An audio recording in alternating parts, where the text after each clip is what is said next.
Sir, they live by the river near me. The whisper broke the solemn quiet like a sudden gust of cold air. Elias Hartman turned slowly, blinking at the little girl who had just spoken. Amani stood a few feet behind him, a girl no older than 11, small, skinny, her coat tattered and hanging from her shoulders like forgotten curtains. At first, Elias thought he'd imagined the voice. Then she repeated, clearer this time, "They live by the river, near where I sleep." He blinked, his hands, still holding the bouquet of imported Casablanca lilies, $850 from a florist, who took phone orders without names, trembled slightly. A petal fell and landed on the gravestone. Emma Hartman. Sophie Hartman. Forever 7. "What did you say?" he asked, voice rasping like a creaky floorboard. Amani swallowed and pointed gently. "Those girls. I think they live near the docks. There's a gray house. I see them in the yard sometimes." Lee. But before Elias could process her words, another voice cut through the morning fog, sharp, irritated. "I told you to get lost, girl," barked the cemetery manager, a red-faced man in his 60s named Fred Garrison. He came storming down the path, waving a thermos in one hand and a walkie-talkie in the other. "You again? How many times do I have to tell you? This isn't a charity picnic ground." Amani stepped back quickly. "I wasn't doing anything, I was—" "She's always pulling this," Fred growled, glancing at Elias. "Don't let her fool you. Shows up, makes up stories to tug on heartstrings, and hopes for a $10 bill. Last week, it was a dead sister. Before that, a lost puppy." Elias narrowed his eyes.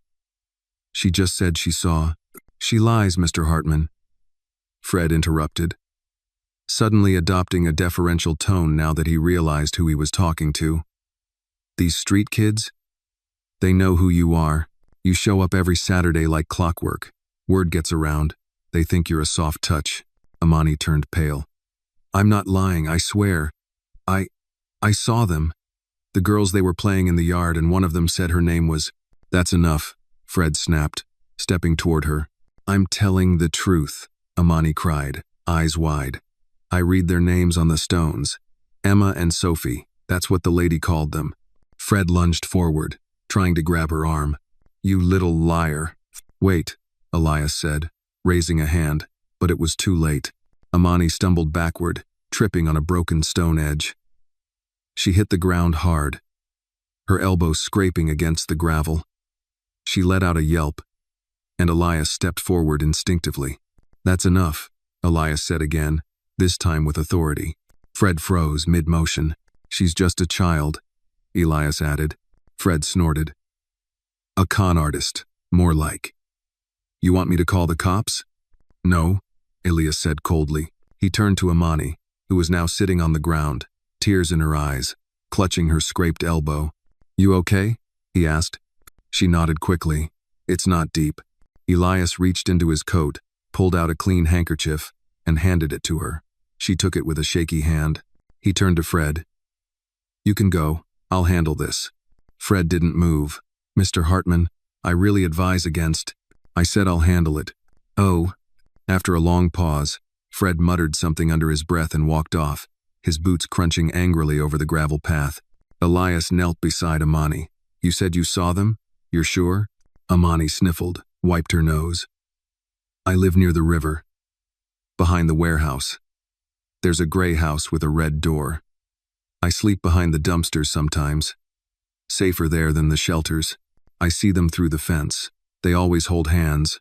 One of them jumps rope, the other's quieter." "Low." Elias's mind began to hum. Slowly, dangerously, like a switch being turned in a room he had locked months ago. The police had said the boat overturned. No bodies recovered, just presumed drowned. The accident report had been brief. The funeral closed casket. Clarissa, his ex-wife, had insisted on everything being fast, simple. She claimed it was too painful for open caskets. He had questions, but grief had made asking them feel like betrayal. Now he had something worse than questions. He had doubt. "How do you know their names?" he asked, crouching so their eyes met. "I heard the woman call them," Amani said. "Yesterday." She said, "Emma, help your sister." Then she said, "Sophie, it's time to come inside." I remembered because the names were on the gravestones. Elias stared at her. He didn't speak. Couldn't. For 18 months, he'd visited these graves. For 18 months, he'd paid $20,000 a month in alimony to a woman who said their daughters were dead. And now, a girl from the streets had blown a hole through the reality he'd accepted as fact. "I need to see that house," he said finally. "You don't believe me?" she whispered, eyes suddenly fearful. "I believe something is very wrong," he replied. "Show me." Amani hesitated. "Okay. But you can't wear shoes like those." Elias blinked. "Excuse me?" She gestured toward his polished leather Oxfords. "The mud by the river will eat those alive." He almost laughed, almost, and then he nodded. "Let's go," he said. The lilies remained behind, forgotten at the feet of two gravestones that might never have belonged to the dead. If this moment moved you, hit like and comment where you're watching from. Someone nearby might be watching too. They walked in silence, side by side but from different worlds. Elias Hartman, billionaire in a tailored charcoal wool coat, his polished shoes already speckled with cemetery dust, and Amani Brooks, 11 years old, coat threadbare, shoes with holes in the soles. The wind blew harder once they left the gates of Riverside Memorial behind, as if the city itself didn't want them stirring up the dead. Amani led confidently despite her limp from the earlier fall. She held Elias's handkerchief pressed against her scraped elbow, but said nothing about the pain. She moved like someone used to hiding injuries and avoiding questions. "You don't have to walk so fast," Elias said, as they turned off the main road onto a crumbling sidewalk. "You'll want to be back before dark," she replied without looking up. People don't like strangers around the docks. Elias had lived in Chicago for over 30 years, yet this version of the city, the version Amani knew, felt foreign. They passed boarded-up buildings with graffiti like bruises. A man in a torn coat leaned against a mailbox, nursing a bottle in a paper bag. He nodded at Amani, ignored Elias. "Why here?" Elias asked quietly. "Why would they be here?" Amani didn't answer right away. Then she said, "No one asks questions here. If you've got something to hide, this is where you go." The words landed heavily. They reached the edge of a chain-link fence, half covered in rust and bent inward as if pushed by years of people slipping through. Beyond it, the road turned to uneven gravel, then to mud and gravel, then just mud. The river peeked through the reeds ahead, dark, slow-moving, and indifferent. Amani stopped and pointed. "See that house?" It was barely a house, more a shell of one. The gray paint peeled in strips, the roof slanted like it had given up fighting gravity. A single broken-down car sat in the driveway, covered with a tarp that flapped in the wind. A red door, bright once, now faded and chipped, was the only spot of color in the landscape. "That's where I saw them," she said. "The two girls, playing in the back, only when the woman's not watching." Elias squinted. The backyard was mostly fenced, but the far corner had collapsed. A swing creaked in the wind. There was no movement. "You're sure?" he asked. Amani nodded. "I don't forget faces, especially not ones on gravestones." Elias took a step closer. His shoes immediately sank into the mud. "You weren't kidding," he muttered. "Told you." She gave him a half smile. "You rich people never dress for trouble." He didn't respond. His eyes were fixed on the house. He pulled a small pair of binoculars from his coat, an old habit from boardroom reconnaissance missions. Through the lenses, the windows were blurry with age, but the curtains fluttered. Movement. A shadow crossed one room, then another. His heart thudded. "They're in there," he said under his breath. "Do you see them?" Amani asked. "No, but I feel it." The air was thick with more than fog. It was the weight of something wrong, something stolen. "How often do you come here?" he asked. "Every few days. I sleep nearby, behind the paper mill." "And no one's ever stopped you?" Amani shrugged. "I'm small. Quiet. People don't see me unless they want to." Elias felt a flicker of shame. He hadn't seen her either, not really, not until today. "Why did you talk to me?" he asked. She looked up, eyes darker than before. "Because I saw you cry, every week. Same grave, same flowers. Nobody cries like that, unless something's still missing." The silence that followed wasn't awkward. It was recognition. Elias put the binoculars away. "I'll need help. Finding out who owns the house. Surveillance. A full background check on whoever's inside. You know people for that? She asked. I do. Are they good? The best. She nodded. Then you'd better move fast. Why? Amani hesitated. Because yesterday, the lady packed a box, and she yelled a lot. I think they're getting ready to leave. The thought made Elias's jaw tighten.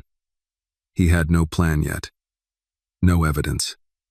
Just a wounded child's whisper and a pair of laughing ghosts behind a rotting house. We'll stop them, he said. Amani didn't ask how. She just believed him. As they turned to leave, a car pulled up near the docks, a dark sedan, tinted windows, engine still running. Elias noticed Amani tense. Do you know them? She shook her head. No, but they don't belong here. The door opened. A man in a long coat stepped out, glanced around, then lit a cigarette. He didn't look toward the house, but Elias noted the direction of his glances too casual to be innocent. Time to go, Elias said, placing a hand lightly on Amani's back. They walked quickly, turning onto a side path Amani knew. Behind them, the man watched the house for another minute before getting back in the car and driving off. Back on the main road, Elias pulled out his phone. Margaret, he said when his assistant answered. I need Thomas Knight. Today. Tell him we have a situation near Maple River docks. I want him on it tonight. And get me property records on a gray house with a red door. He paused. Yes, I'm sure. Bye. He looked down at Amani, who was now limping slightly but refusing to ask for help. And Margaret, I want a doctor to meet me at the house. A child specialist. He hung up. Amani looked up. You really believe me now? Elias nodded. I've seen enough liars in my life to know what truth looks like. Amani blinked. For the first time, her eyes softened. You're not like most grown-ups, she said quietly. Elias smiled faintly. No, and I'm definitely not done yet. He opened the back door of his car. Get in. I'll take you somewhere warm. She looked hesitant. You said you needed someone who listens, right? She climbed in. Yeah. And pancakes. If you have those, Elias chuckled. We'll work on that. As he drove away from the docks, his mind raced. If Clarissa really had faked the girls' deaths, she had done it carefully, too carefully for a single mistake. Which meant this house, this child, this moment, had been a crack in her perfect plan. And cracks always grow. The wind picked up as Elias's black BMW merged onto Lakeshore Drive, its hum low and steady like the thoughts spinning in his mind. Amani sat quietly in the passenger seat, wrapped in a clean blanket from the emergency kit he kept in the trunk. Her scraped elbow had been bandaged by a mobile nurse Elias had called to meet them discreetly near Grant Park. She didn't complain, didn't ask questions, just watched the world go by through the window like a stranger peering in on someone else's life. Elias glanced at her. Hungry? She nodded. You said something about pancakes. I did. He pressed a button on the dash. Margaret? Yes, sir, his assistant answered almost instantly. Have June prepare breakfast. Extra fluffy pancakes, bacon, fruit, warm maple syrup. Tell her we have a guest. Understood. Anything else? Yes.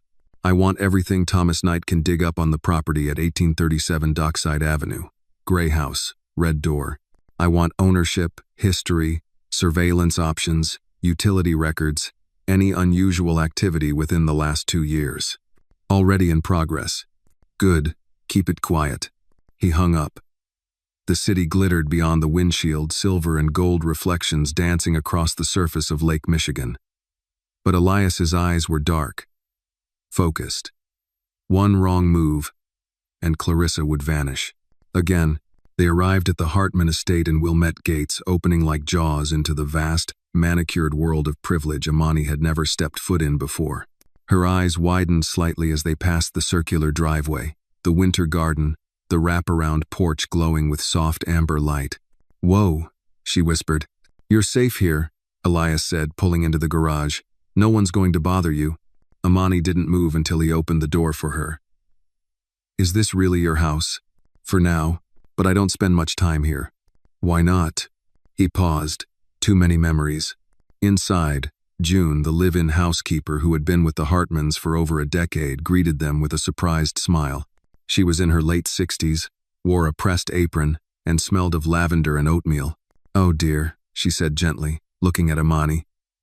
"Come on in, sweetheart. Let's get you something warm." Amani blinked.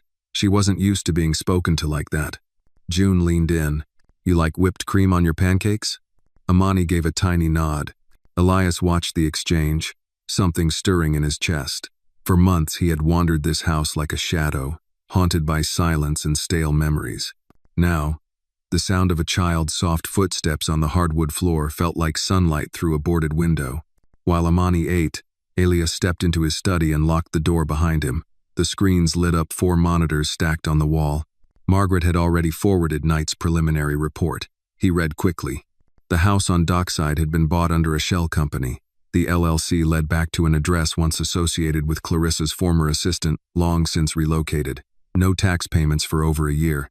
Water usage patterns suggested sudden surges every other week, possibly tied to cleaning or temporary occupation.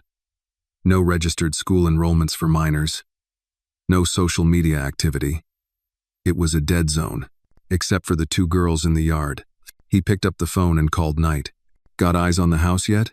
Elias asked. "Team's in place. 1 van across from the lot, 1 mobile. We've got motion, triggered cams on the alley. No sign of the woman since earlier today. Kids haven't been seen since 5 p.m. Elias rubbed his temple. "Clarissa doesn't make mistakes. If she's there, she's already planning her next move." "Understood. We'll keep watch all night." Elias ended the call and leaned back, fingers steepled. He had built companies worth billions using data and algorithms, patterns, probabilities, risk analysis.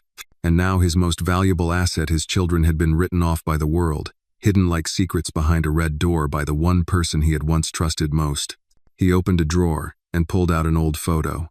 Emma, Sophie, and him standing on the beach in Florida, all 3 of them in matching sunglasses, grinning. Sophie had sand on her cheeks. Emma had 1 missing tooth. He traced the outline of their faces with his thumb. Then a knock on the study door. "Sir," June said gently. "She's asking if you'll sit with her for a minute." Elias hesitated, then stood. In the kitchen, Amani was sipping cocoa, a plate of crumbs beside her. She looked up at him as he entered, not with fear, but the cautious respect of someone still measuring the walls of a strange room. "Do you have any pictures?" she asked.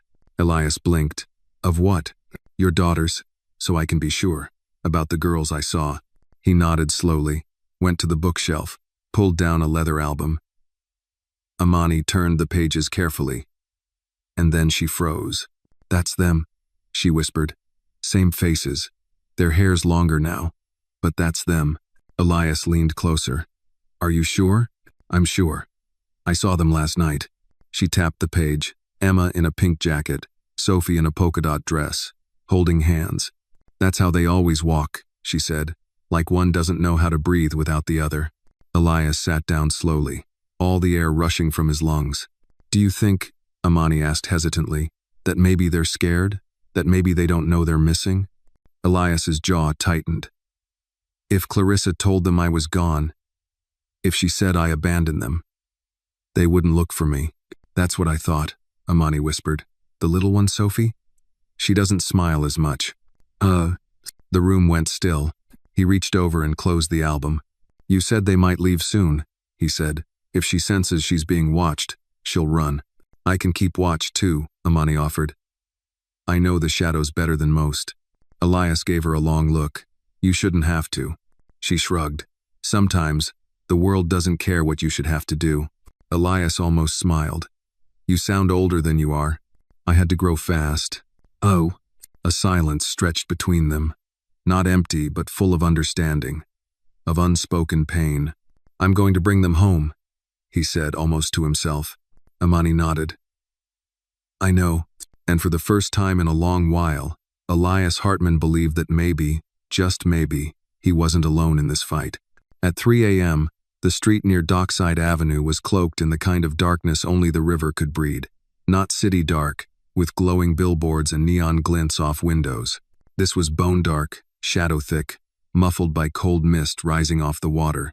In a black van parked across from the gray house with the red door, Thomas Knight sipped lukewarm coffee, and watched the feed from 4 covert cameras. One on the front porch, one facing the alley, one watching the side yard, and a drone hovering near the chimney, silent, disguised against the night. Elias's voice came through the encrypted channel.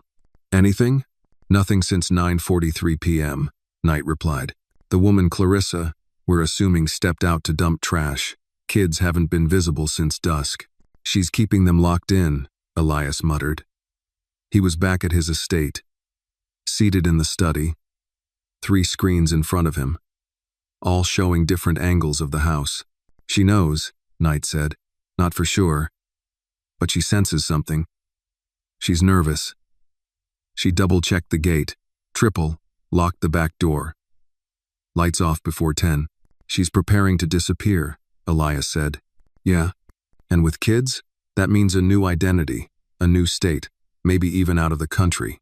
Elias Siaf clenched. "Not if we move first." Knight didn't respond for a moment. Then he said, "Sir, with all due respect, if this goes public, there's a chance she frames you, accuses you of something, abuse, manipulation. She controls their story right now. The girls don't know the truth." Elias closed his eyes. "Then it's time they did." That morning, Elias stood in front of the mirror in his private dressing room. He hadn't worn a tie in months, but now he reached for one navy blue, understated, the same one he'd worn to his daughter's supposed funeral. "Today, it doesn't represent death," he said to himself, tightening the knot. "Today, it means war."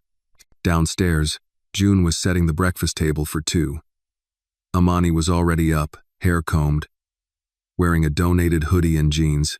She was flipping through a book about astronomy Elias had left on the side table. He watched her for a moment before speaking.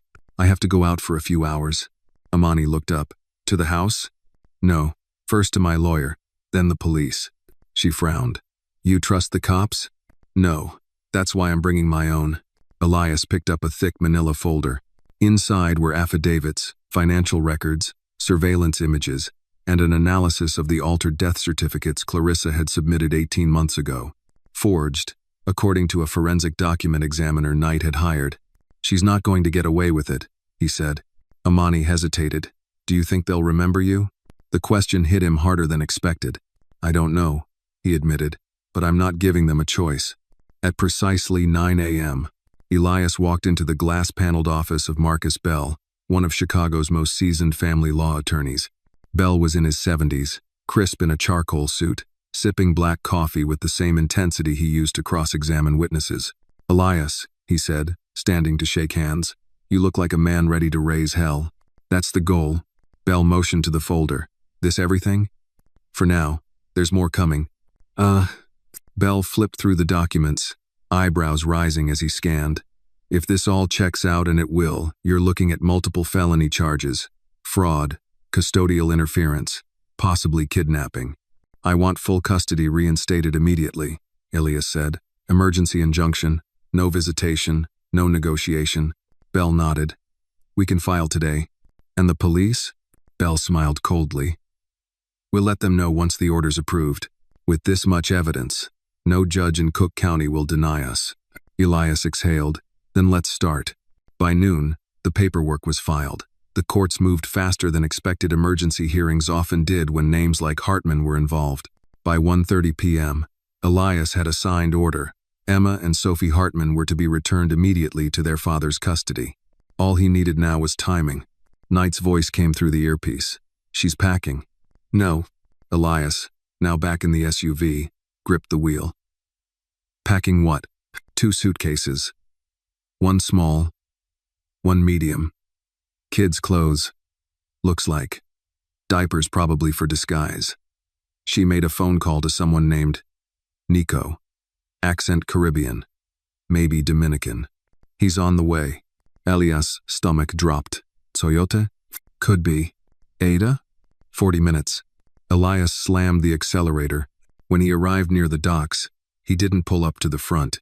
Instead, he circled behind, taking a footpath only Amani had shown him. Knight was waiting with a team of 2 men in plain clothes. One carried a briefcase, the other, a body cam. Let's move, Elias said. They approached the back fence, crouching beside the broken segment. Knight gave a low whistle. A curtain twitched. The door opened. Clarissa stepped outside. She froze when she saw them. Elias stood up slowly. "Hello, Clarissa." Her face twisted not with fear, but calculation. "You shouldn't be here." "Neither should they." Clarissa stepped in front of the door, blocking it. "You think you can just waltz back into their lives after disappearing for a year and a half?" "I never left," Elias said calmly. "You erased me." "I protected them," she snapped. "You were too busy. Always working. Never present. You said it yourself. Your daughters were the only part of the marriage you cared about. And you used them to hurt me," he said. "But you forgot one thing: Emma and Sophie were never yours to weaponize." Knight stepped forward, presenting the signed custody order. Clarissa snatched it, scanned it. Her fingers trembled. "Take it to court," she muttered. "This isn't over." "No," Elias said, "but your version of the story is." From behind her, a small voice. "Mommy? What's happening?" Elias's breath caught. Emma stood in the hallway, holding Sophie's hand. Clarissa turned, her body blocking their view. "Go back inside." But it was too late. Elias knelt. "Emma? Sophie?" The girl stared at him. He saw recognition flicker, hesitation, then something deeper. A memory. "Daddy?" Sophie said softly. Clarissa turned to run. Knight's men stepped in. No force needed, just silence and steel. Elias stood, arms outstretched. As Emma and Sophie ran to him, he fell to his knees as they crashed into him, all three sobbing into one another's arms. Knight watched from the porch. "Reunion confirmed," he said into the radio. "Custody executed. All units secure." Clarissa was led away in handcuffs. Elias held his daughters tightly, whispering over and over again, "I never stopped looking. I never stopped loving you. And I'm never letting go again." The drive back to the Hartman estate was almost silent, but not tense, just full like the hush after a long-awaited rain. Emma and Sophie sat in the back seat, still in the same worn sweaters and jeans they'd worn for months, buckled into safety like precious glass ornaments. Elias drove with both hands on the wheel, glancing in the rearview mirror every few seconds as if to confirm they were real. He hadn't imagined it. They were there, breathing, whole, his girls. "Do you remember the song we used to play in the mornings?" he asked gently. Sophie blinked. "The one with the ukulele?" Elias's chest clenched. "Yes," Emma added. "And the lady who sings about pancakes? That's the one." They didn't smile yet, but something softened in their eyes. The fog was beginning to lift. When they pulled into the circular drive, June was already waiting on the front steps with Amani beside her. June's hand was on the girl's shoulder, steadying her as they watched the SUV roll in.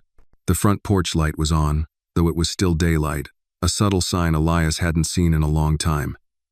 Home felt open again. Emma hesitated as the car stopped. "Where are we?" "Home," Elias said, turning in his seat. "This is your real home." The girls looked at each other, silently debating. Elias didn't push. He simply stepped out and opened their door. Amani was already walking toward them, smiling. Sophie stepped out first, cautiously. Amani gave her a small wave. "Hi. I'm Amani. Your dad's friend." Emma followed. Her eyes moved quickly over the house, the porch swing, the big windows, the faint scent of hydrangeas that June insisted on growing no matter the season.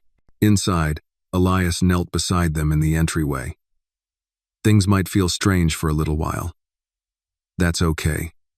You don't have to pretend. We'll go slow. Whatever you need." Emma nodded solemnly. "Can we have our own beds?" "Of course," Elias said. "And your own rooms." Sophie piped up. "Do they have books?" "As many as you want." "Oh." They followed Amani and June upstairs while Elias stood in the foyer, unmoving. The quiet stretched until June returned alone. "They're settling in," she said softly. "Amani's showing them the reading nook." Elias exhaled slowly, as if finally releasing something he'd held for too long. June stepped closer. "I've never seen you like this." He looked at her. "I've never been like this." She nodded. "We'll take it one step at a time."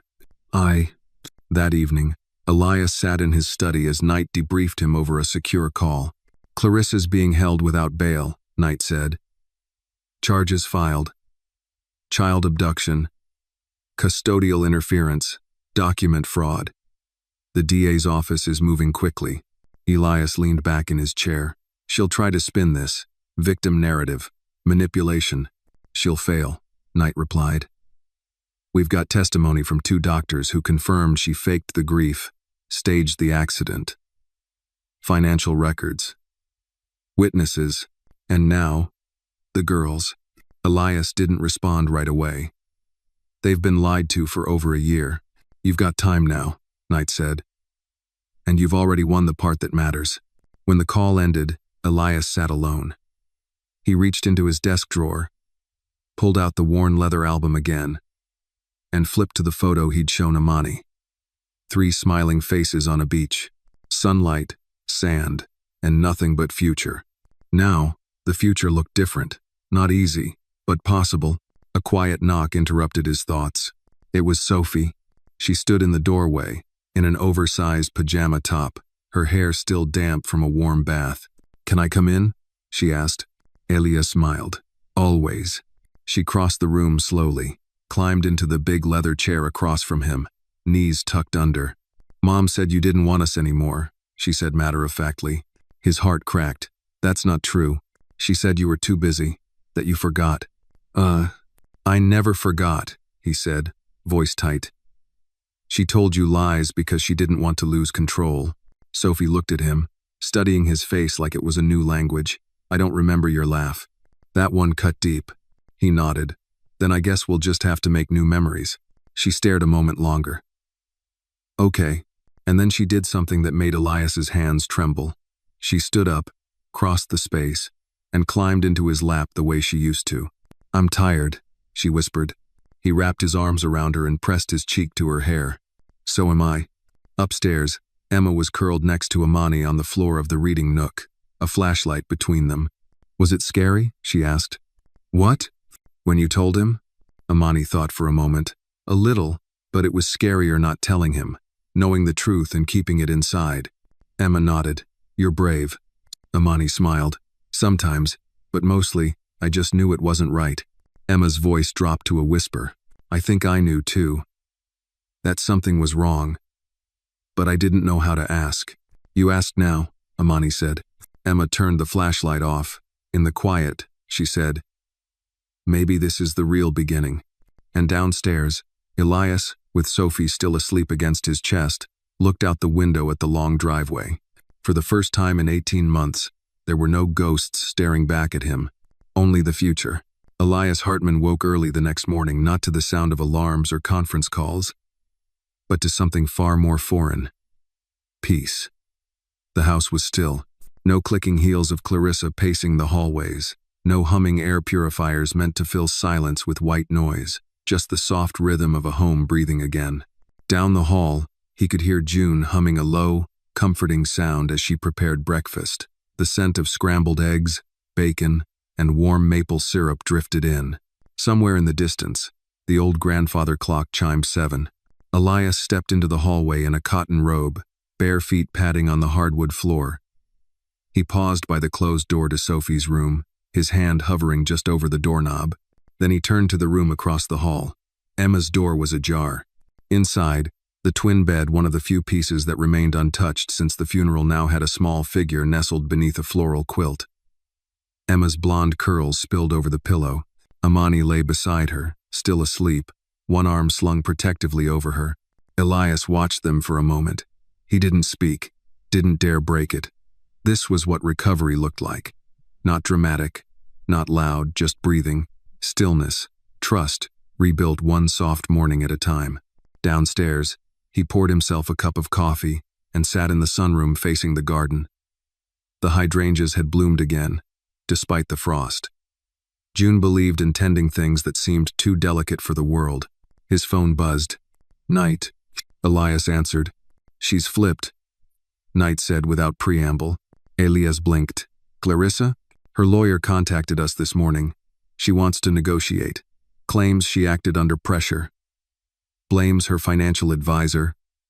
Her trauma. Your absence. Elias let out a quiet breath. What's the angle? She's trying to reduce charges. She offered to give a full confession if we agree not to pursue federal charges. No, Elias said instantly. No deals. No mercy. Knight paused. You sure? Might speed things up. This isn't about speed, Elias replied. It's about truth. She had 18 months to change course. She didn't. Understood. Elias ended the call and stared at the cup in his hands. It had grown cold. Clarissa.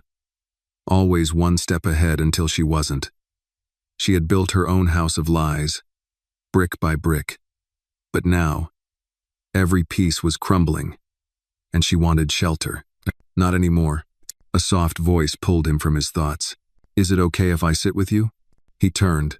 Emma, wearing a pale green sweater, sleeves too long for her, barefoot, and carrying a small notepad. She sat in the chair beside him. Of course, he said gently. She looked at the cup. You forgot to drink it. He nodded. Too busy thinking. She opened the notebook. It was filled with little drawings, stars, flowers, stick figures holding hands. I used to draw us, she said, when I missed you. He swallowed. Can I see? She handed it over. Page after page, he saw himself. With them, at the park, on a beach, at a dinner table. I kept telling Sophie you weren't really gone, she whispered. That maybe it was a mistake. It was, Elias said, voice rough. A terrible one. Emma turned to a fresh page. Can I ask you something? Anything. She hesitated. Why didn't you come for us sooner? The words didn't stab, they shattered. I didn't know, he said honestly. I believed what I was told. That you were gone. I buried you. Emma didn't respond for a moment. Then she said, but you came back. He nodded. Yes. And I'm never leaving again. She smiled barely, just enough to soften the line of her mouth. I believe you. Later that morning, Elias met with Marcus Bell via video call. The veteran attorney had bags under his eyes but energy in his tone. We've got a hearing scheduled for next week. Emergency motions were approved. Media's sniffing around. No press, Elias said. Not yet. Bell tilted his head. You may not get a choice. Someone from the DA's office leaked the custody reversal. Elias exhaled. Keep it contained as long as you can. I'll try. After the call, Elias stepped outside. The cold air hit him like clarity. He took out his phone and dialed a contact he hadn't used in years. Detective Hayworth. Elias Hartman. Oppose. Wasn't expecting your voice today. I need a favor. No. A legal one? Barely, Elias said. I want a background check on everyone Clarissa had contact with in the last 2 years. Accountants, lawyers, even her yoga instructor if she had one. Hayworth chuckled dryly. You think there's more? There's always more. I'll call you in 48. Elias ended the call. Inside, Sophie was now awake, sitting on the floor building a tower with wooden blocks. Amani helped her. Emma was at the table, still drawing. June was frying something on the stove pancakes again, at Sophie's request. It was a house, a real one, not just marble and glass. It was breathing. Then came the doorbell. June moved toward it, but Elias gestured for her to stop. He opened it himself. A woman stood there, late 30s, sharp coat, tightly pulled hair, holding a notepad. Mr. Hartman, she said with a pleasant voice but hunting eyes. I'm Julia Reese, Channel 8. I'd love to ask you about your daughters. Oh, Elias stared at her, the calm in his spine turning cold. I'm not interested in interviews. She smiled. But the city is. They want to know how one of Chicago's most powerful men didn't realize his children were alive. June appeared behind him, holding Amani's hand. Elias didn't flinch. Close the gate behind you, Miss Reese. The reporter blinked. Excuse me? This is private property. Leave. But the door shut. June locked it. Amani stared at the door, then looked up. Was she going to tell people? Probably. Are they going to come after us? Elias looked at her. No one's ever going to hurt you. Not again. That night, Elias tucked the girls into bed. Sophie asked for a story. Emma asked if the lights could stay on. He obliged both. Downstairs, he poured himself a whiskey but didn't drink it. He stood by the window.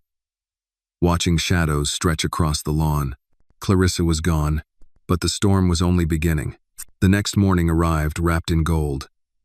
Sunlight filtered through the long windows of the Hartman estate, warming the oak floors and casting soft glows on picture frames long covered in dust. The house, once stagnant with mourning, now trembled with subtle life-soft footsteps, hushed laughter, the clinking of breakfast plates. But Elias Hartman woke not to the serenity of his reawakened home, but to the buzz of his phone and the headline flashing across his lock screen. Billionaire's daughters found alive after 18 months. Exclusive details inside. Channel 8 Chicago investigates. He sat up slowly, heart sinking. There was a photo attached, a grainy still of him kneeling on the porch, arms wrapped around Emma and Sophie, the moment of their reunion captured like prey in a trap. His jaw clenched as he scrolled. The article spun fast, frantic speculation, hints of scandal, a mention of child endangerment, and even insinuations of mental instability on his part for not questioning the deaths sooner. He dialed Marcus Bell immediately. "I assume you've seen it," the lawyer answered. "Who leaked this?" Elias growled. "The DA's office is claiming innocence, but if I had to guess, it's someone in the courthouse. Papers got wind of the emergency custody hearing yesterday." Elias stood, pacing the floor. "I need it stopped." "You can't stop what's already viral."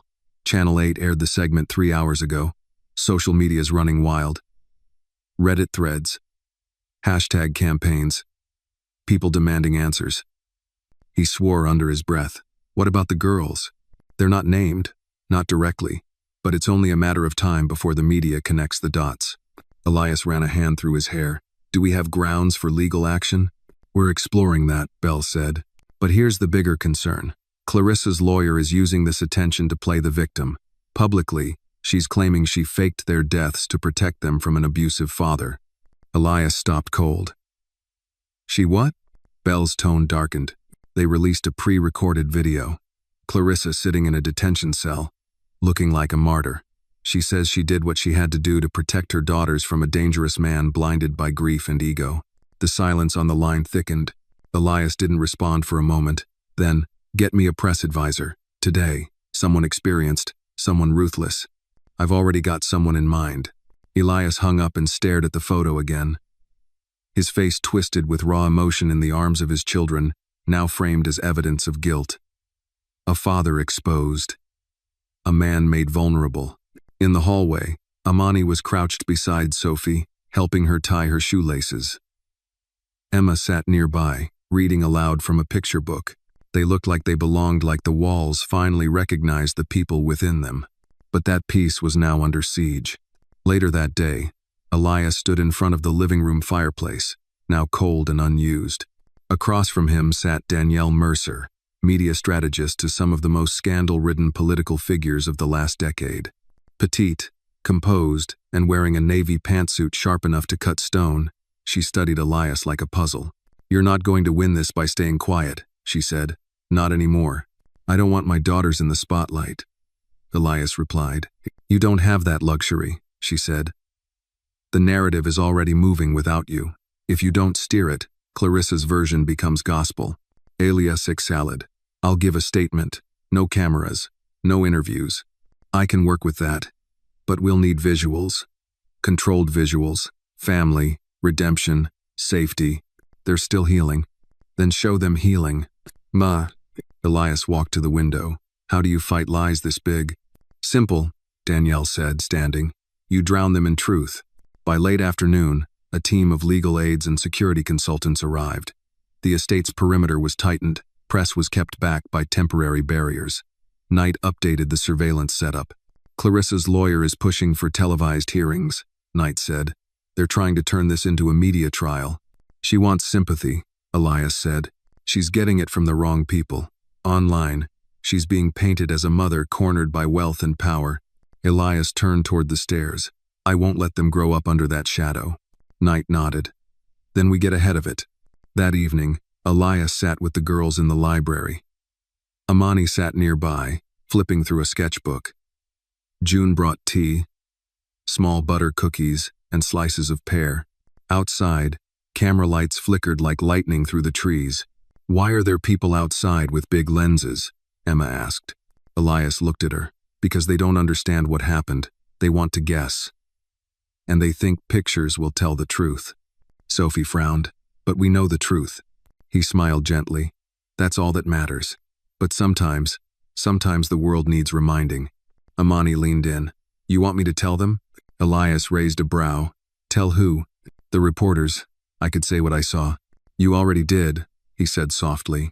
To the only person who needed to hear it. She nodded. Just seems unfair. They're acting like she's the one who got hurt. Elias placed a hand on her shoulder. You changed everything the day you spoke up. The rest? That's my fight. Upstairs, Elias stood before the mirror again. Same navy tie, same dark blazer. He checked his reflection. Not for vanity, but for armor. He stepped into the small media room. They had prepared a neutral backdrop, soft lighting. Danielle waited beside a camera and a microphone. Simple, personal, direct, she said. Speak to the camera like you're speaking to your daughters. That's the only audience that matters. Elias nodded. She pressed record. My name is Elias Hartman, he began, and 18 months ago, I buried my daughters.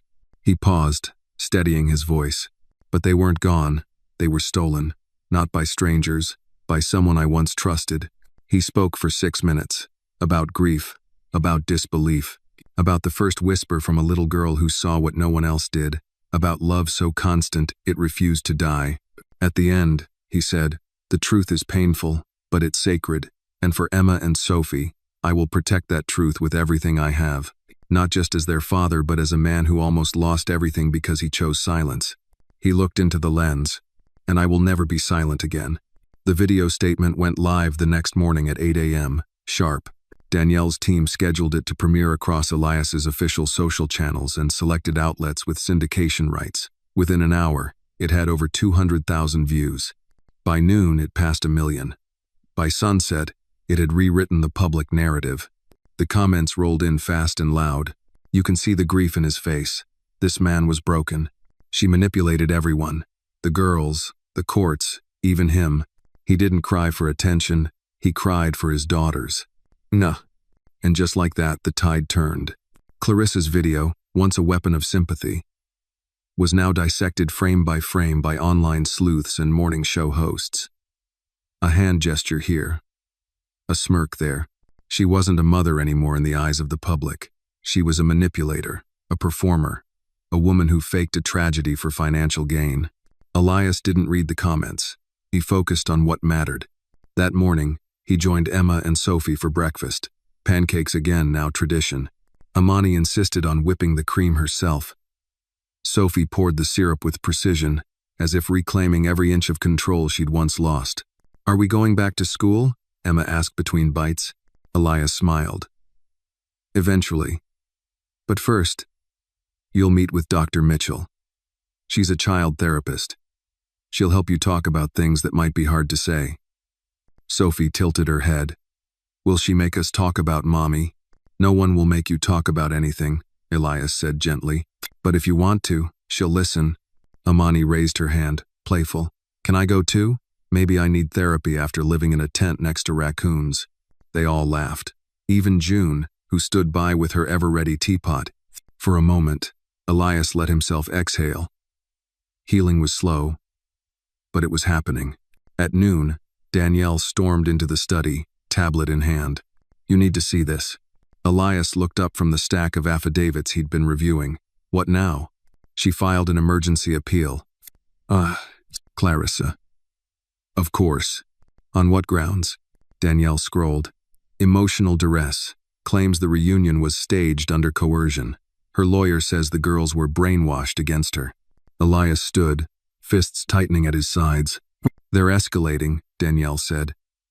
Trying to get a public response out of you. Force another emotional headline. I won't play that game. Good, because Knight just found something you'll want to hear. Elias raised a brow. What is it? She's been in contact with a former detective, retired. Paid under the table during the original accident investigation. Knight has bank records, phone logs, and get this, a recording. Elias stepped closer. Let me hear it. Danielle hit play. The audio was scratchy, recorded over what sounded like a diner booth.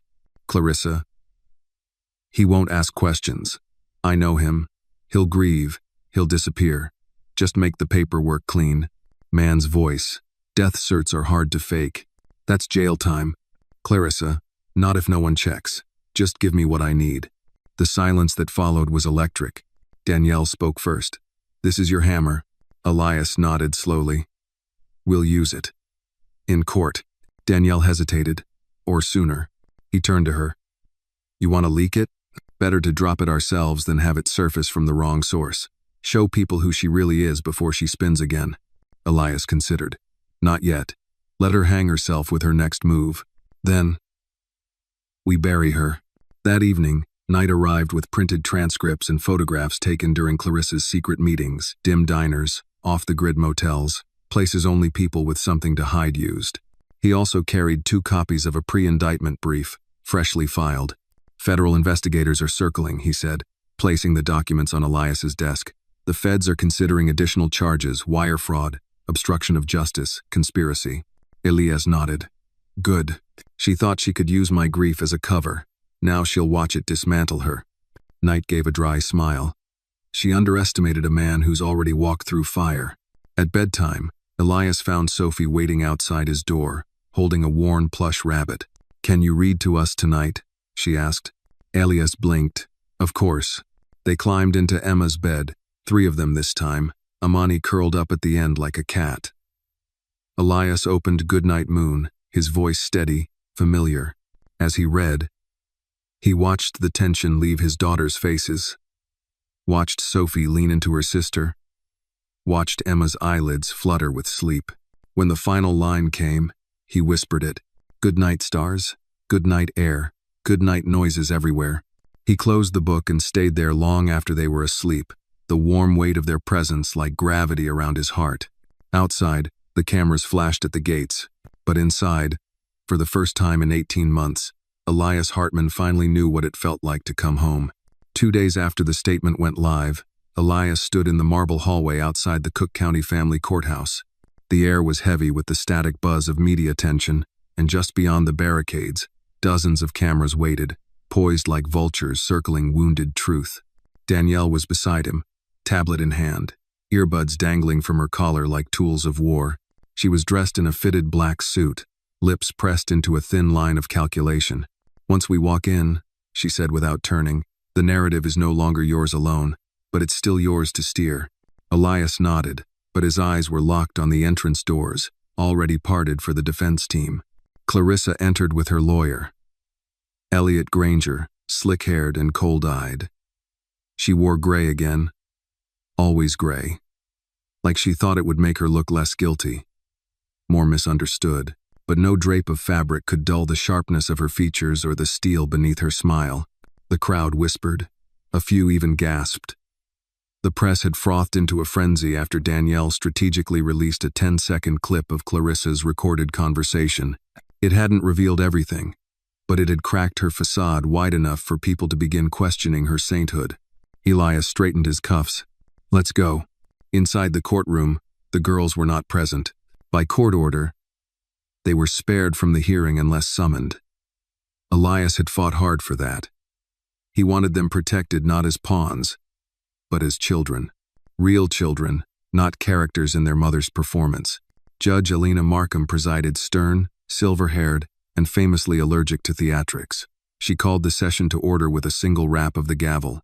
We are here to address the motion filed by the respondent, Clarissa Hale, requesting a temporary stay on the custody transfer of minors Emma and Sophie Hartman, pending further psychological evaluation and investigation into the petitioner, Mr. Elias Hartman. The words were measured, clinical, but they felt like acid on Elias's spine. Granger rose, voice smooth. Your Honor, we are concerned not only for the emotional well-being of the children, but for their safety. Mr. Hartman has not had custody in over a year and a half. The trauma of such a sudden shift, compounded by unresolved grief. May, Elias's lawyer, Marcus Bell, stood before the sentence was finished. Your Honor, Mr. Hartman did not forfeit custody. He was deceived into believing his daughters were dead. The trauma, if we're going to discuss it, was inflicted by Miss Hale. who falsified legal documents, staged an accident, and disappeared with the children under false pretenses. Murmurs filled the courtroom. The judge raised a hand. I have reviewed the evidence submitted by both parties. I will not allow this hearing to devolve into dramatics. Miss Hale, do you wish to make a statement? Clarissa stood. For a moment, her expression cracked just a flicker, but it was there. The courtroom lights caught the sheen of moisture in her eyes, a performance honed by months of anticipation. Your Honor, she began, I know what I did looks unthinkable, but I was afraid. I believed truly that my daughters were in danger. Mr. Hartman was consumed by his business, emotionally unavailable. I did what I thought was right. I protected them. Elias did not move, not a twitch. His eyes were steady, locked on her like a surgeon holding a scalpel over something malignant. Clarissa continued, her voice trembling just enough. I admit that I made mistakes, but I am still their mother, and mothers make hard choices. Danielle leaned in and whispered, she's good, but she's not honest. The judge turned to Marcus Bell. Your rebuttal? Bell handed a flash drive to the clerk. With your permission, Your Honor, we'd like to play a brief audio recording recently authenticated. It contains Miss Hale speaking to a retired detective regarding falsified documents. Clarissa froze. The judge gave a sharp nod. The recording began. Clarissa's voice, calm and calculating, filled the room. He won't ask questions. I know him. He'll grieve. He'll disappear. Just make the paperwork clean. Then silence. No gasps this time. Just the echo of her own voice betraying every word she had said seconds earlier. The judge looked at her. Miss Hale, do you deny this is your voice? Clarissa blinked rapidly. It was taken out of context. The judge raised a hand. Enough. She turned to Elias. Mr. Hartman, do you have anything to say? Elias rose slowly. His voice was calm, firm. I am not here for revenge. I'm here for my daughters. I believed them dead. I mourned them. Every Saturday for 18 months. I stood over stones I thought marked their graves. And she knew. She knew. And she let me grieve. He paused. But I'm not grieving anymore. I'm rebuilding. And Emma and Sophie deserve to live in truth. Not in fear. Not as tools for manipulation. Saturday. The courtroom was silent. The judge leaned back, expression unreadable. I will not grant the stay, she said clearly. Full custody remains with Mr. Hartman, effective immediately. All motions filed by the defense are hereby denied. Clarissa's breath hitched. Elias didn't smile. He didn't move, but a storm inside him finally stilled. Outside, the crowd surged. The doors opened, and the moment spilled into flashbulbs and microphones. Reporters shouted questions. Elias walked past them like stone unshaken. Inside the car, Danielle exhaled. You just made history. Elias looked out the window. I didn't come to make history. Then what did you come for? He turned to her. Justice. Back at the estate, Sophie was napping in the reading nook. Emma was drawing again this time, a family of 4 under a tree. Amani sat nearby, folding paper into a small origami heart. Elias entered quietly. Emma looked up. Did the judge believe you? He nodded. Yes, she believed all of us. Sophie stirred, opened her eyes. So, we stay? Elias knelt beside her. You're home. For good. Sophie smiled, then whispered, I knew you'd come back. He kissed her forehead, his hand brushing back her hair. I never left, he said softly. You were always with me. The days that followed were quieter, not peaceful. But the quiet that comes after a storm has pulled away, leaving broken branches and damp soil behind. Inside the Hartman estate, life began to thread its way back through routine. The girls settled into their rooms, their voices now frequent and familiar. Amani returned to her quiet corner near the reading nook, sketchbook in hand, no longer a guest but family. But for Elias, peace remained elusive. Each night, long after everyone had gone to bed, he found himself standing at the window, staring out toward the tree line that bordered his estate. The world outside had not stopped watching. Helicopters still hovered occasionally, drones, flashbulbs from distant lenses, some curious, some cruel. One night, June approached him silently, handing him a cup of chamomile tea. Her eyes were soft but knowing. "You keep watch like something's going to come out of the woods," she said. "Something already did," Elias muttered. She didn't press further, just rested a hand on his shoulder and let the silence carry what words couldn't. A week later, a new envelope arrived at the estate, not mailed, but hand-delivered, slipped under the main gate in the dead of night. The envelope was black, unmarked. Inside was a single photograph. Elias stared at it in his study, hands trembling for the first time since the courtroom. It was a picture of Emma and Sophie taken at their school years ago, but marked up. Red ink crossed their faces, sloppy, angry lines. At the bottom, in shaky handwriting, "You don't deserve them. You never did." Danielle was there within the hour, followed by Knight. "Same style as the others?" Elias asked. Knight shook his head. "No, this one's new. Different ink, different paper. Whoever this is, they're closer than we thought." Elias stared at the photo again. "Clarissa's in jail. She couldn't have sent this." Danielle stepped forward. "But someone else might have. Someone loyal. Someone with a grudge." Knight laid out new intel. Clarissa's financial records showed frequent payments to a man named Raymond Leach, a former private investigator with a known history of intimidation tactics. "Raymond's old school," Knight said. "Burners, cash pickups, no digital trail. If she wanted dirty work done, he's who she'd call." Elias folded the photo and placed it inside a drawer. "Find him." Knight nodded. "Already on it." The next morning, Emma refused to eat breakfast. Sophie clung to Amani's arm and whispered that she saw a man with a hat near the edge of the woods. Elias took no chances. Security was doubled. New cameras installed. An armed escort was brought in for school drop-offs, though the girls weren't returning just yet. Elias sat them down in the library, his voice steady. "You are safe," he said. "No one will hurt you, I promise." Emma stared at him, wide-eyed. "Is Mommy coming back?" He shook his head. "No, she can't hurt you anymore." "But what if someone else does?" Sophie whispered. Elias looked at Amani, then at June, then back at his daughters. "Then they'll answer to me." Knight's search bore fruit by nightfall. "Leach is in Indiana," he said, sliding photos across Elias's desk. "Checked into a motel 5 days ago under a fake name. We have eyes on him. No movement yet."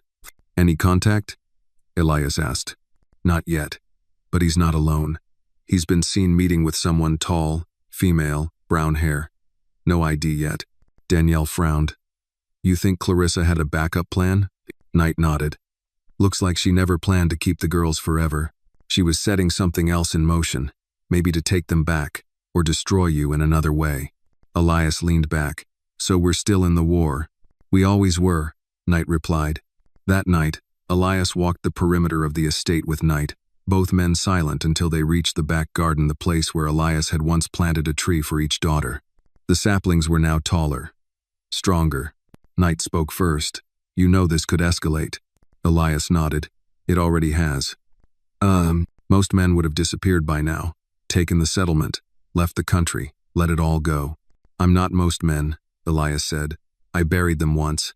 I won't bury them again." Knight paused. "What happens if they come for you?" Elias turned to him, eyes cold.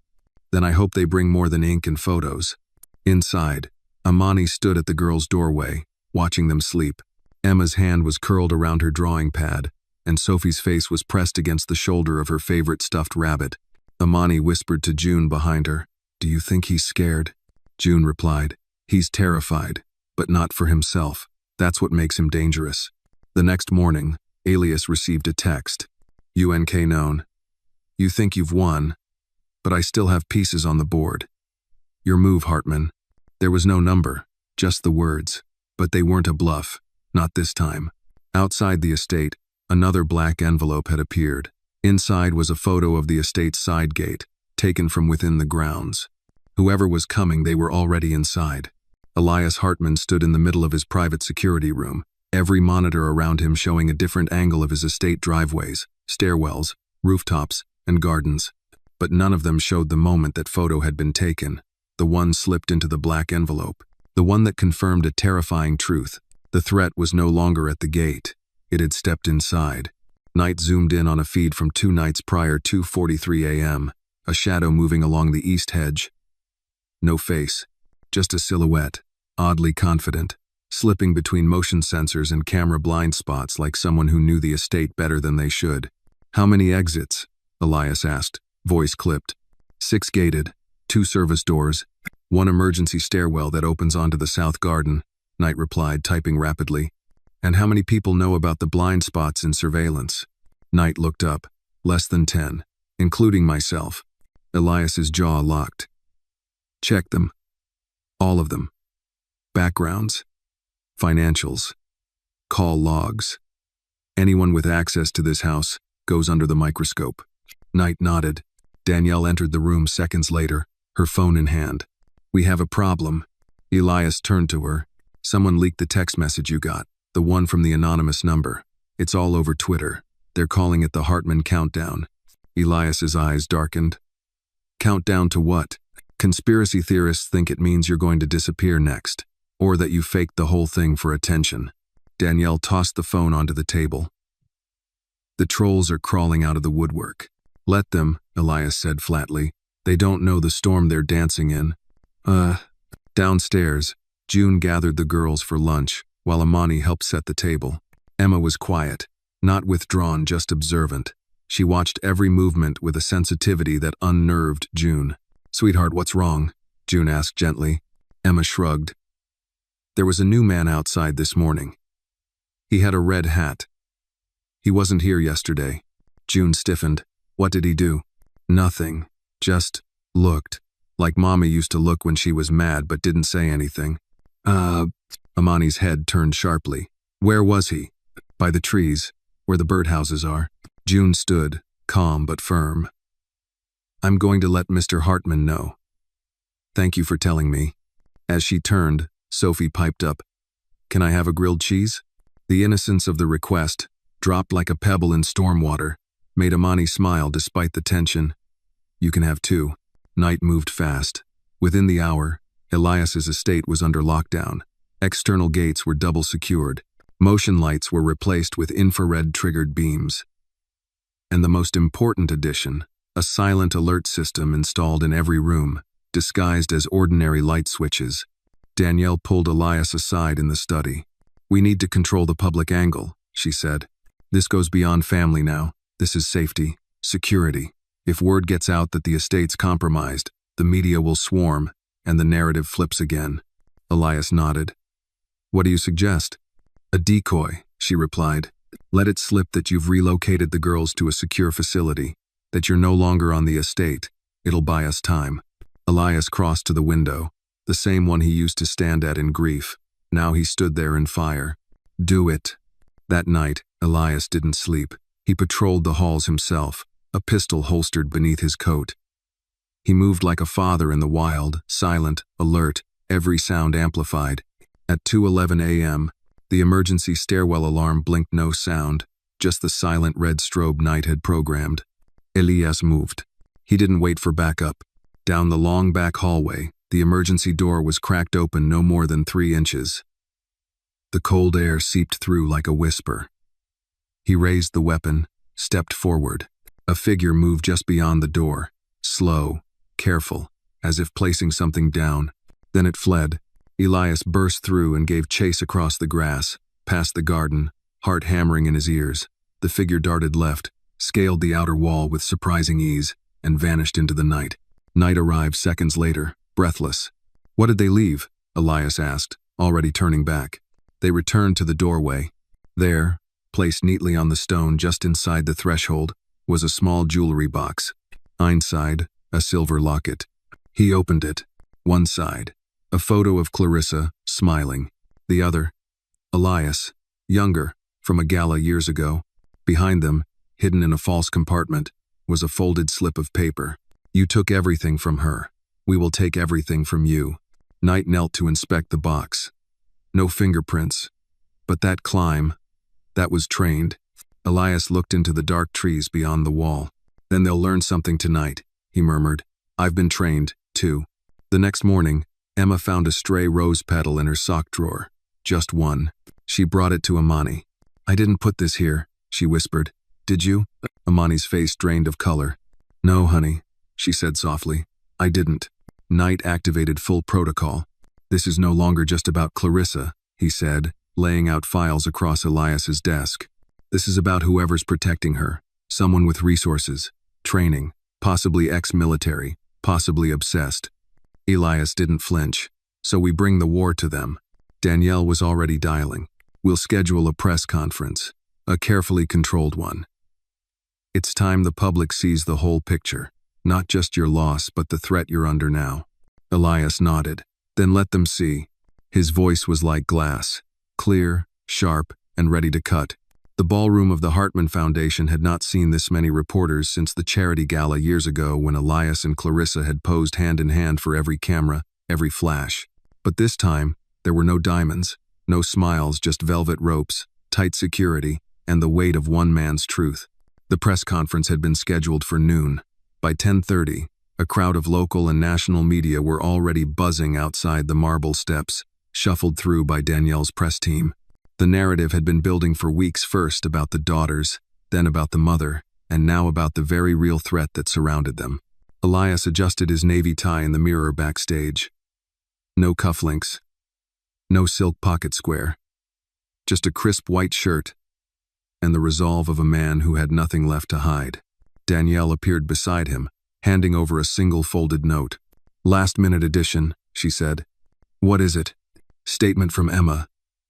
Her words. Amani helped her write it. Elias opened it. I don't remember what my dad smelled like, but when I saw him again, I knew I was safe. My mom used to say that lies protect people, but I think they hurt more. I want to live where there's truth. That's here, with him. His throat tightened. She said you don't have to read it, Danielle added. But you should carry it. Just in case. At exactly noon, Elias Hartman stepped onto the stage. No teleprompter. No podium. Just him and a single mic, surrounded by cameras and the murmurs of the waiting press. Thank you all for being here, he began, voice steady but grave. I've asked for this moment because the story you've all been covering is no longer just a headline. It's a warning. He paused, then continued. I was deceived. My children were taken. And for 18 months, I mourned them. Not in front of cameras, not in press releases, but quietly, alone, as a father who failed to ask the right questions, who trusted the wrong person. His voice did not waver. Clarissa Hale faked their deaths. She staged an accident.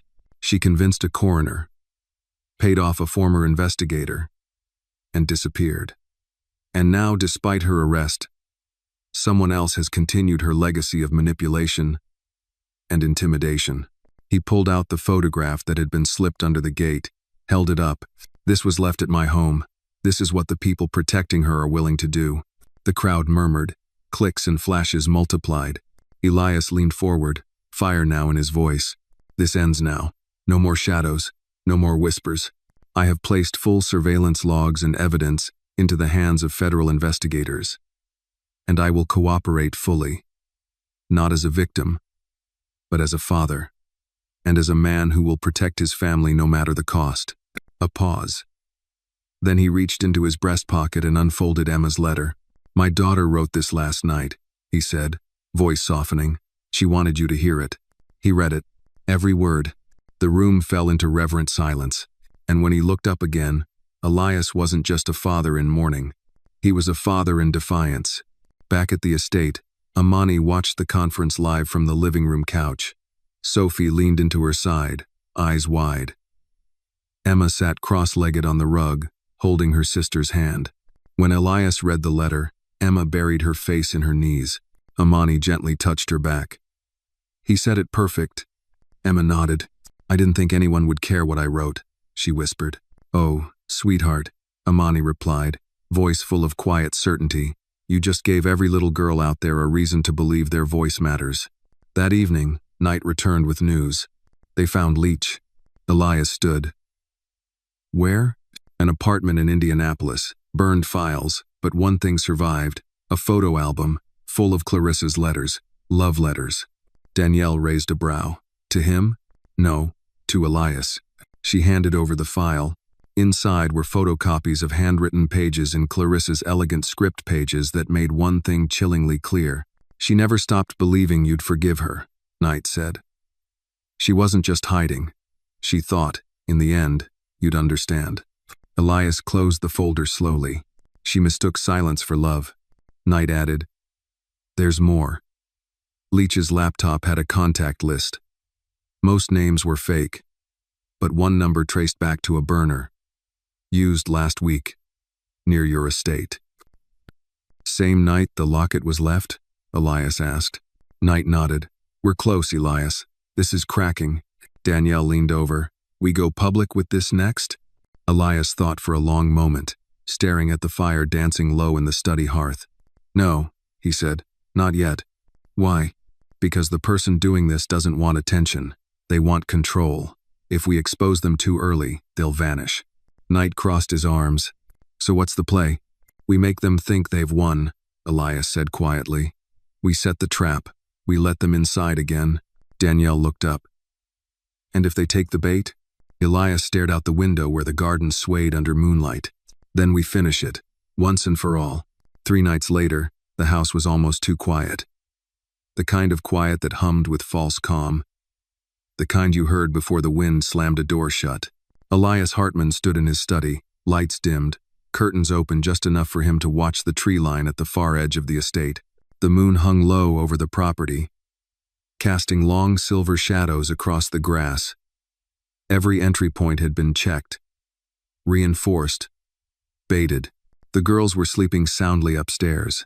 June, per her usual rhythm, had retired after her late-night tea prep. Amani remained in the library, sketching by lamplight. But tonight, everyone had been told something specific.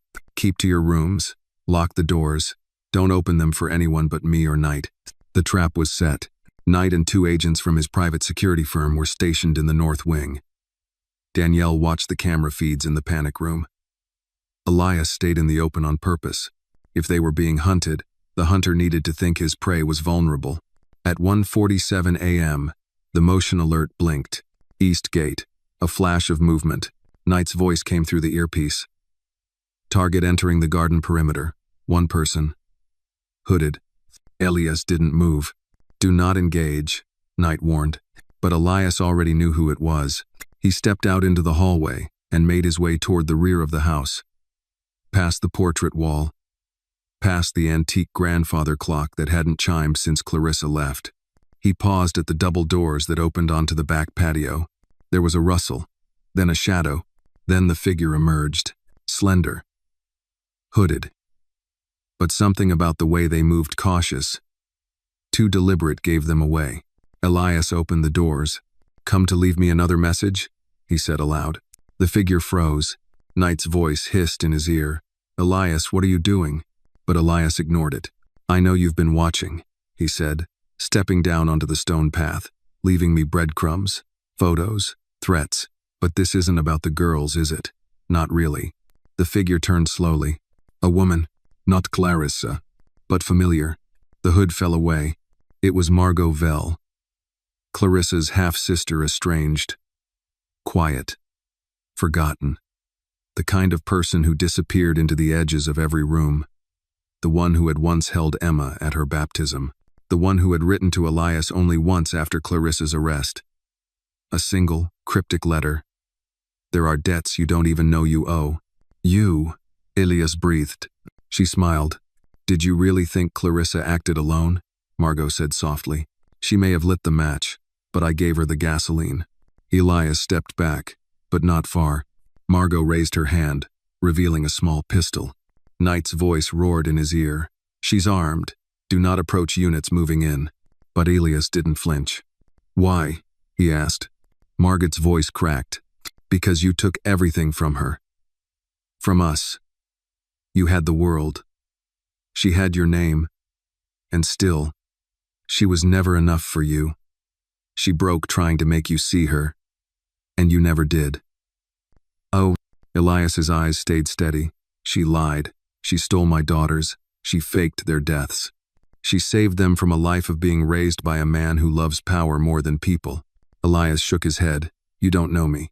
I know grief, Margot hissed. I know what it does to people. I know what it did to her. And when you left her in that cell, she put herself in that cell. Suddenly, the garden lights exploded into brilliance.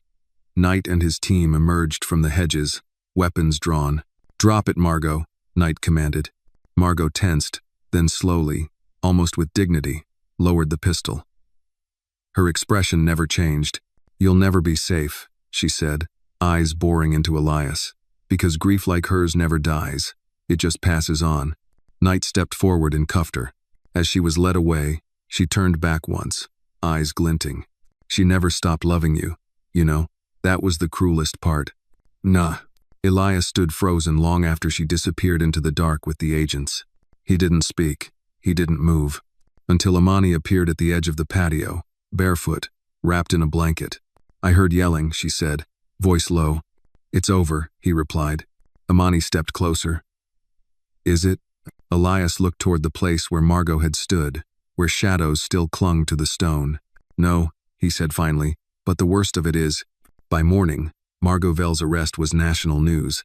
The locket, the threats, the photo, the letters, all connected, all orchestrated. Clarissa's upcoming trial would now expand to include conspiracy, obstruction, and possibly solicitation of violence. Danielle released a final press statement. The Hartman family is grateful for the support and protection received during this difficult time. The safety of the children remains our highest priority. The past has spoken. It is time now for the future. That evening, Elias read Charlotte's Web to the girls in the living room. Emma leaned her head on his shoulder. Sophie asked questions about pigs and spiders and why best friends don't always stay. When the story was done, Sophie whispered, "Are we safe now?" Elias looked between them, then at Amani, who watched silently from the far couch. "We're safer than we've ever been," he said. Emma asked, "What happens next?" Elias smiled. "We live." It was the first morning in weeks that felt like it belonged to no one else but them. No court summons, no surveillance footage, no black envelopes. Just the sweet, ordinary rhythm of a home returning to itself.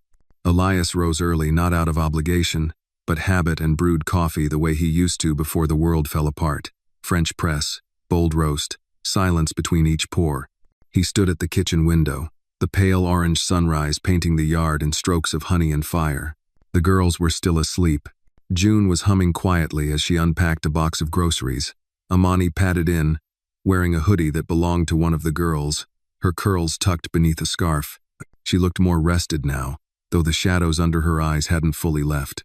"Morning," she said, sliding onto the stool at the counter. "Morning," Elias replied. She watched him for a moment, then asked, "You sleep at all?" "Enough." "Liard." He gave a faint smile and handed her a mug. Amani took a sip. "I dreamed of running last night. Not from anything, just running. Like when I was a kid." Elias looked out the window again. "You ever run track?" She nodded. "Back in Memphis. I was fast. Coach used to call me Thunder. Said I could chase lightning and catch it." There was something soft in her voice, memory wrapped in warmth, not pain. "You miss it?" Elias asked. "I miss being fast," she said, "before life started chasing me back." By midday, Emma and Sophie were on the back porch with June, baking cookies and letting flour turn the afternoon into something resembling magic. Elias watched from the study, occasionally glancing down at the court documents now neatly stacked in folders. Everything was in motion. The trials, the federal inquiries. The press had shifted from frenzy to fatigue, which was exactly what Danielle predicted. "The story's over for them," she'd said. "Now it's yours again." Knight still checked in daily. The house remained under protection, though scaled back now. Margot Vell was facing a slew of federal charges, and Clarissa's trial date had been officially set November 15th. Less than 2 months away. For now, they had peace, and Elias wasn't sure he knew what to do with it. That evening, Amani sat at the dining table with Sophie, helping her with a school assignment about animals and their habitats. "Can you draw your animals home?" Amani asked gently. Sophie nodded and began sketching with a red crayon. Elias passed by and glanced down. She wasn't drawing a jungle or an ocean. She was drawing the estate. Their home, with stick figures standing at the front steps, two small ones, a tall one, and one with curly hair. She drew you, Elias said softly. Amani blinked. She did? Sophie looked up proudly. That's you. You're here now. Amani smiled, touched. I guess I am. Later that night, Elias found himself on the back patio again, where the roses had begun blooming in the cooler air of early fall, the same place Margot had stood, where the danger had peeked its head out and then, finally, been taken down. Amani joined him, pulling her sweater close. You should plant something new here, she said, looking out over the flower bed. Like what? Something wild, untamed, strong. Elias thought for a moment. Wisteria. Amani raised a brow. Purple and climbing. That's a bold choice. I like bold things, he said, then added, I need to ask you something. She turned to him. Curious. What do you want? He asked. I mean, really. From all of this. The estate. This. Life. She hesitated. I used to want to disappear. That was the goal. Be invisible enough not to get hurt. Not anymore. Then what now? I want to matter, she said, not just to the girls, to you, to this place. I want to know I earned my spot. Elias stepped closer, voice low. You did more than earn it. You changed it. This house, these girls, me. You saved something I didn't even know was dying. Amani looked down. That sounds like a lot. It is, Elias said. But it's true.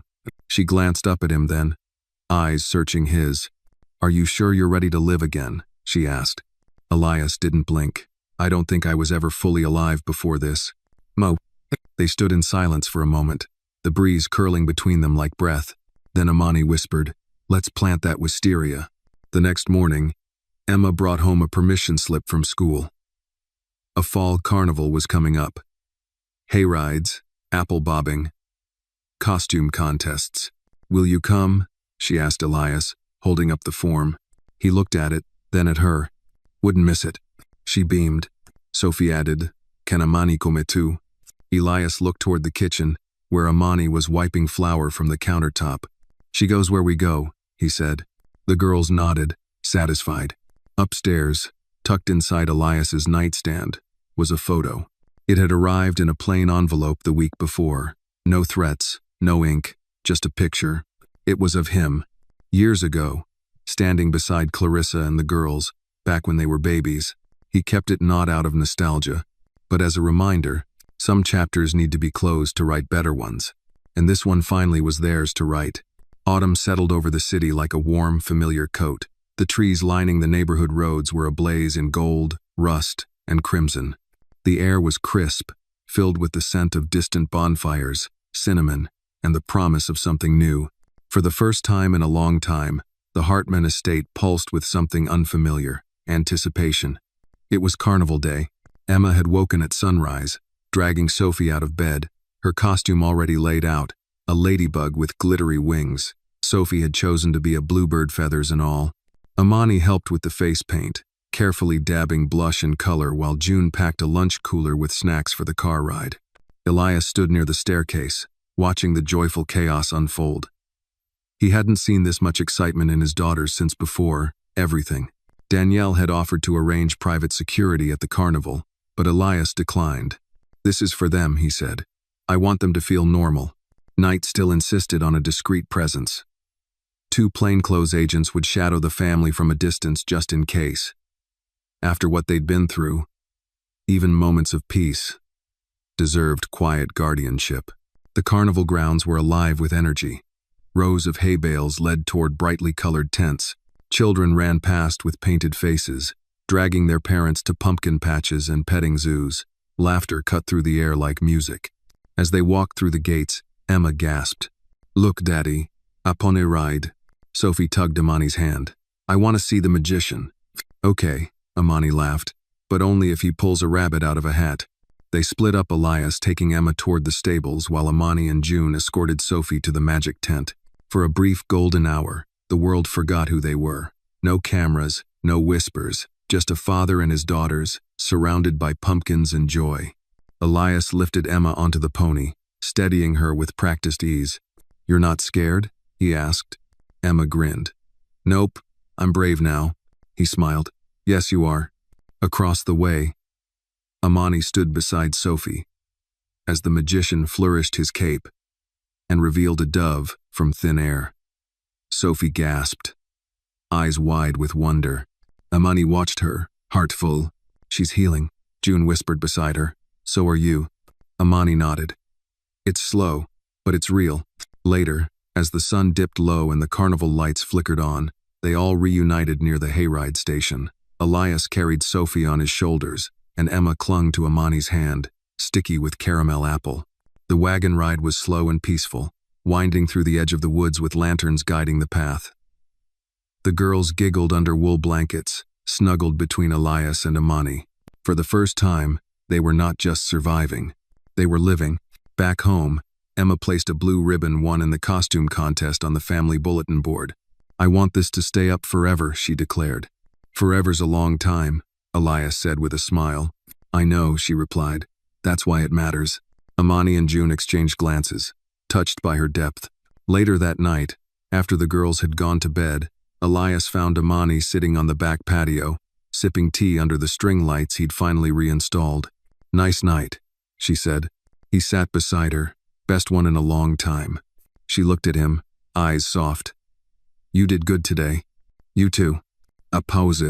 "I keep waiting for it to fall apart again," Elias admitted. "It won't," Amani said. "Not this time." He studied her, then asked, "Would you stay? Not just for them, for me." "Oh." Amani turned to him. "I'm already here," she said. And in that moment, under the soft buzz of lights and the hush of night, they weren't haunted by what had been lost. They were held by what had been found. The trial date loomed like a shadow stretching across the horizon. November 15th was just 2 weeks away. And despite the calm that had settled in the Hartman household, Elias knew the final storm was still ahead. Closure was not a moment, it was a battle.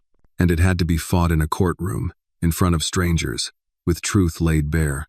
Night was back in the study, files open, evidence tagged, timelines built like scaffolding. "Clarissa won't speak," he said. "Not to her lawyers, not to investigators, not to me." Elias sat across from him, flipping through a photo of the girls taken just days ago at the carnival. She never liked being cornered. Night leaned forward, but she left something behind. "Bye." He pulled out a thin envelope, aged, edges yellowing, found in her old studio downtown. Lease was under a shell company, but one of the canvases had her signature. This was hidden behind a painting. Elias opened it. Inside was a letter long, dense, and stained at the bottom with what might have been tears. It was dated 6 months before her arrest. "If you're reading this, I'm gone in one way or another. You never loved me the way I needed. I tried to make myself into the wife you could admire, the mother you could trust. But I failed. And when I realized that, something inside me broke. I did terrible things. I don't know if I'm sorry. I only know that in taking them away, I felt powerful, and for once, not invisible." Elias let the letter fall to the desk. "She knew exactly what she was doing," he said. Knight nodded. "But it also shows premeditation, which helps the case." Danielle entered then, holding a tablet. "You'll want to see this." She placed the tablet on the table and hit play. A grainy surveillance video from a public library 2 towns over appeared. Dated 3 weeks ago. Clarissa's sister, Margot, entering with a bag, exiting without it. "Dropped a package in a return bin," Danielle explained. It was a hard drive. Elias leaned forward. "What's on it?" Daniela hesitated. "A video diary of Clarissa."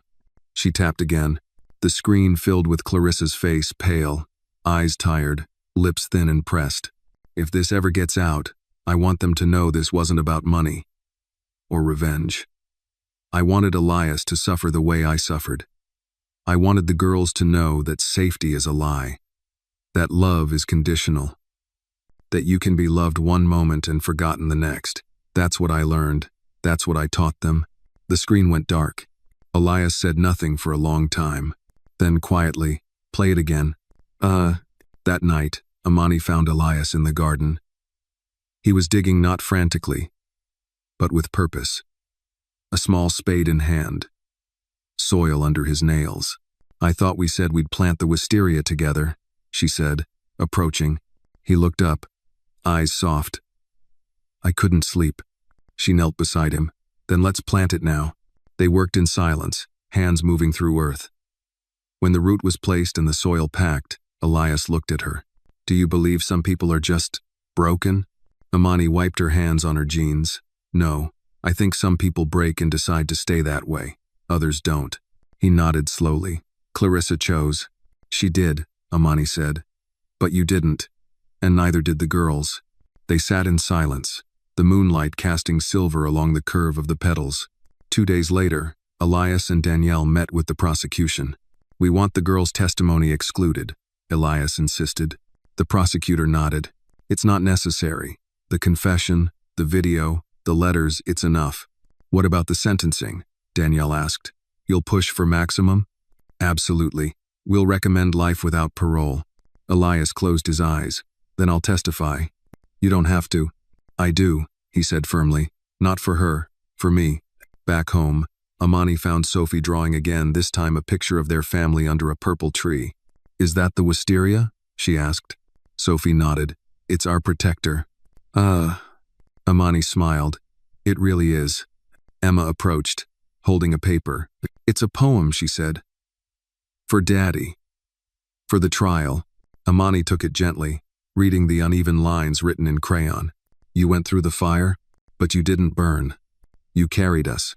When the world turned, we are your girls, and we are whole. You gave us back. Our hearts, our soul." Amani blinked back tears.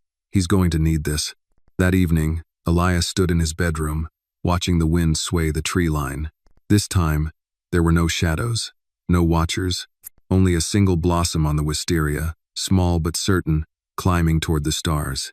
The courtroom was cold, not in temperature, but in spirit, a sterile box of rules and routine where grief was dissected and intentions were picked apart like old stitches. The walls were paneled in dark wood, the seal of the state mounted high above the judge's bench. It should have been dignified, but for Elias Hartman, it felt like a coffin built to hold what was left of his trust in people. Clarissa Hale sat at the defense table in a gray suit. Her hair was longer than he remembered, but her eyes were the same, sharp, unreadable. She didn't glance at him as he entered. Didn't look at the gallery where Danielle, Knight, and Amani sat with Emma and Sophie watching from a separate room via live stream, shielded from the weight of what was to come. Elias took the witness stand just after lunch. The courtroom quieted as he swore in. The prosecutor, a calm, methodical woman named Miss Richards, began slowly. "Mr. Hartman, would you state your relationship to the defendant?" Elias kept his voice steady. "She's my ex-wife, the mother of my children." "And how long were you married?" 8 years. We divorced 1 year before she disappeared with our daughters." Richards nodded. "At the time of their disappearance, what did you believe had happened?" "I believed they were dead."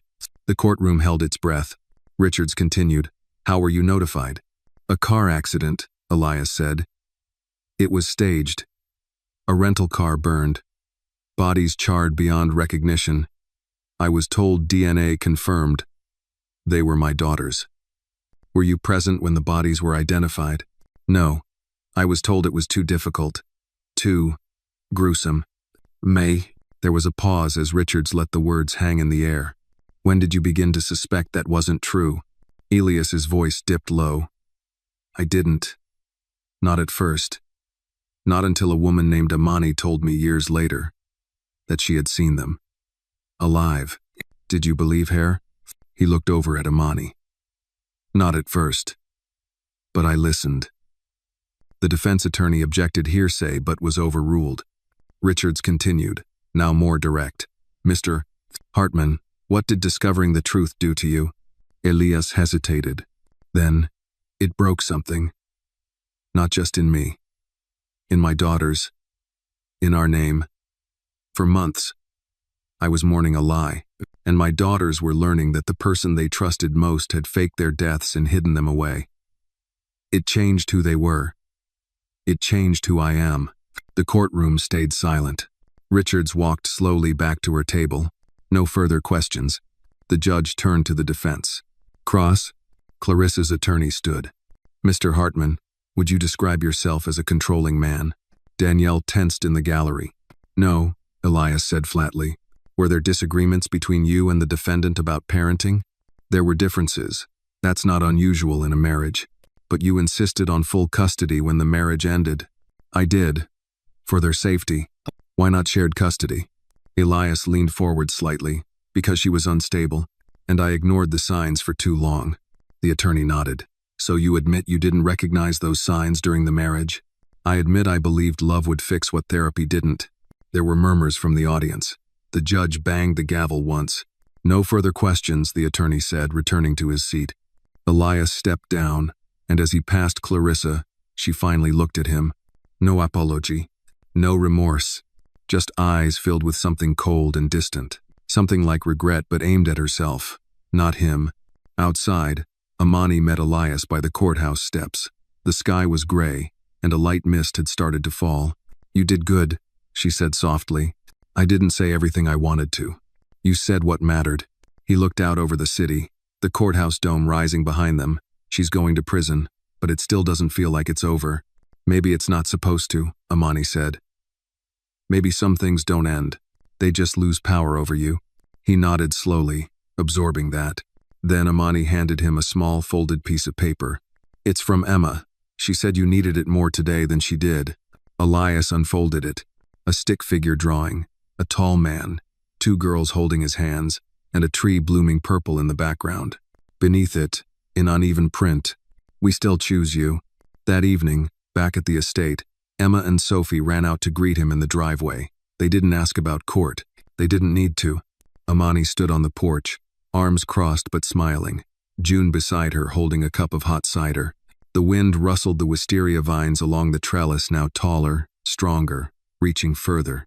Inside, Elias scooped Sophie into his arms and hugged Emma tight against his side. And for the first time in years, the darkness didn't follow him through the door. The Hartman estate, once a cold fortress haunted by silence and memory, had slowly transformed into something else, something lived in, laughed in, loved in.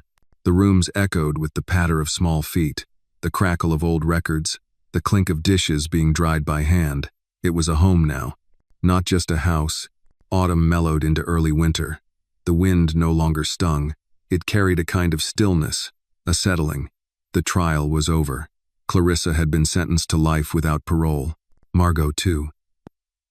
The press had moved on, their flashes and speculation fading like old headlines.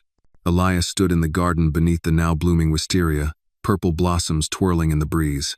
Amani stood beside him, arms wrapped around herself for warmth. It's beautiful, she said softly. I thought it might not take, Elias replied, but it just needed time. She looked at him. We all did. Behind them, the girls ran through the yard, their laughter piercing the air like wind chimes. June sat on the porch with a book in her lap, occasionally glancing up to make sure no one tumbled too hard.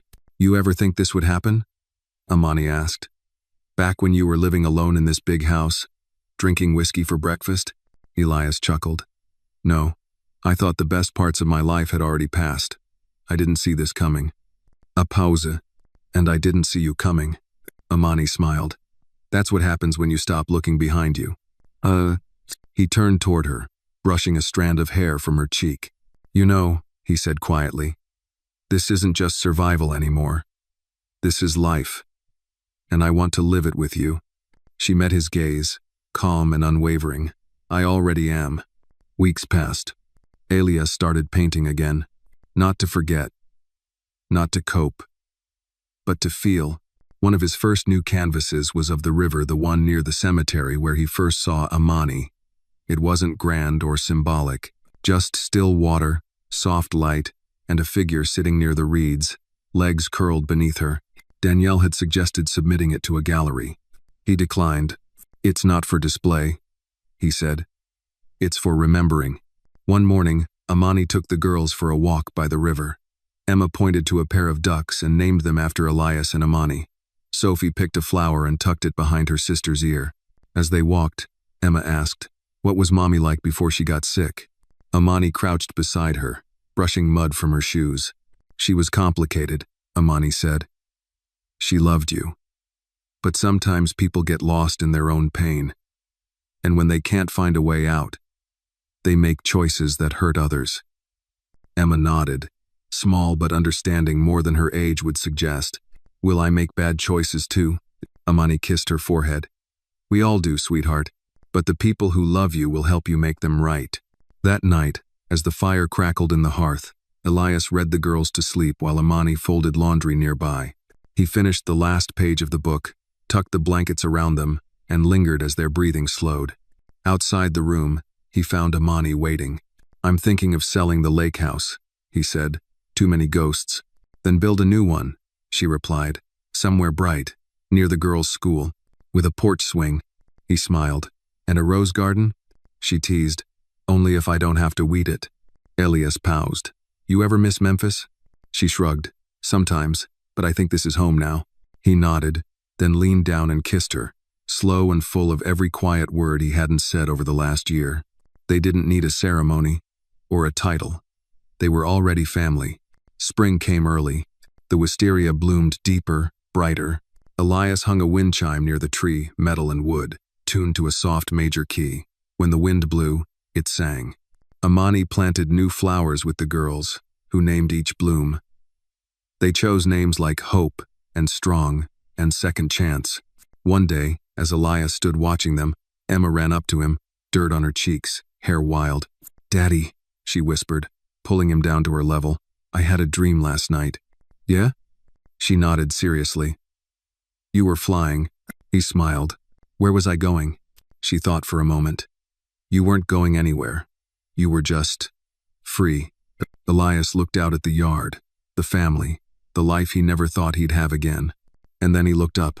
The sky was wide and open, and his healing begins where truth is faced.